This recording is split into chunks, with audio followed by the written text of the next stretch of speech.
teenager, I treated Lent as a second chance at a New Year's resolution. Eating chocolate and sweets, drinking sodas, habits that I thought of as unhealthy and maybe even gluttonous, were the things that I gave up for the season of Lent. Giving something up for Lent, or refraining from doing something or eating something that gave me pleasure, was what I thought that I needed to do as a spiritual practice for Lent. Later on in life, I swung the other direction. I would take something on during the season of Lent, do something, pray more in the morning, spend more time at church, journal every day, more regularly read the Bible. I would add activities to my spiritual practices in pursuit of improving my relationship to God during this time.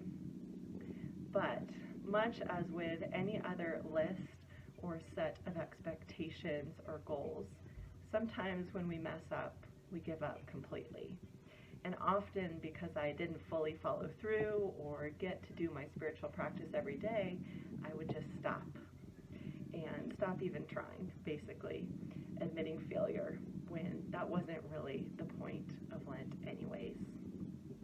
One day, a colleague of mine suggested that a spiritual practice for me would be to give something up, say no to doing something, agree to take on less commitments, less tasks, and simply give myself the permission to say no and just be. That in that absence of activity, absence of obligations, absence of tasks, I might be able to truly find my way back to a relationship with God, spending quality time in the mere presence and silence with God. And one of the phrases, one of the scriptures that I go back to each Lent is from 1 Kings 19:11 through 13.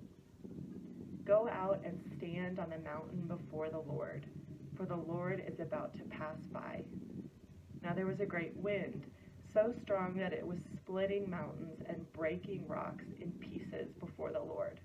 But the Lord was not in the wind. And after the wind, an earthquake, but the Lord was not in the earthquake. And after the earthquake, a fire, but the Lord was not in the fire.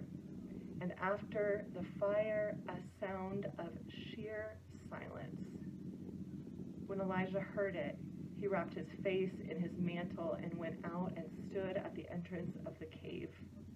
Then there came a voice to him that said, "What are you doing here, Elijah?"